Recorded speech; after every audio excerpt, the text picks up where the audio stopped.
নমস্কার, আমি অভিমন্যু সূর্য। আপনারা আজকে যার ছবি দেখছেন তিনি ভারতবর্ষের প্রধানমন্ত্রী নরেন্দ্র মোদী। নরেন্দ্র মোদীর কুষ্টি নিয়ে তো অনেক ভিডিও দেখেছেন। আজকে একটু নরেন্দ্র মোদীর হাত নিয়ে আলোচনা করি।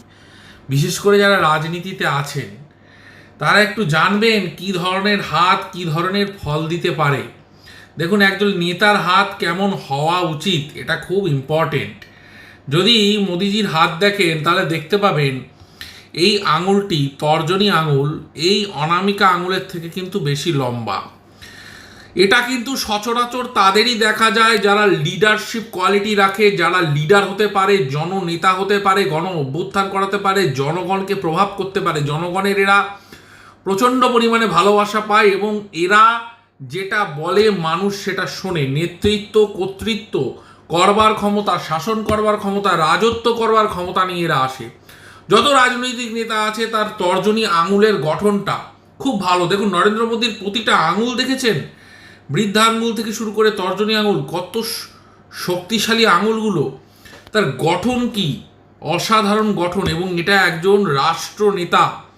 এবং নরেন্দ্র মোদী যেহেতু ভারতবর্ষের প্রধানমন্ত্রী এবং তিনি বিশ্ব নেতা হয়ে গিয়েছেন, এই বিশ্ব নেতা যারা বড় বড় নেতৃত্ব আছেন তাদের কিন্তু হাতে এই তর্জনী আঙুল অনামিকার থেকে লম্বা।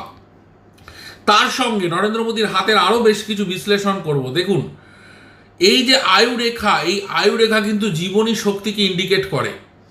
এই জীবনী শক্তি নরেন্দ্র মোদীর অস্বাভাবিক বেশি। আত্মবিশ্বাস, জেদ, আবেগ প্রত্যন্ত বেশি। তার মধ্যে লড়াই করার ক্ষমতা অত্যন্ত বেশি এবং তার হাতের যে গঠন, সে গঠনটা অত্যন্ত শুভ। অত্যন্ত শুভ একটি গঠন, আয়তাকার টাইপের হাত, অসাধারণ হাত। এবং হাতের এই বৃহস্পতি মাউন্টটা অত্যন্ত চওড়া, অত্যন্ত শুভ মাউন্ট, এই বৃহস্পতি মাউন্ট।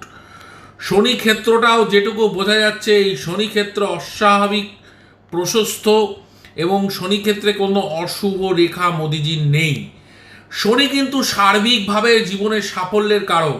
তাই রাজনীতিতে নরেন্দ্র মোদী কিন্তু অত্যন্তভাবে সফল, প্রচণ্ড কৌশলী। দেখুন, কনিষ্ঠ আঙুল কত মোটা, কত দৃঢ়, কত শক্তিশালী, এবং বুধের ক্ষেত্রটা কত চওড়া। এই হাতগুলো আপনি সাধারণ মানুষের দেখবেন না, এগুলো লিডারদের হাত। এরপরে আরও বিভিন্ন লিডারদের নিয়ে আলোচনা করব। আজ এটুকু থাকলো, নমস্কার।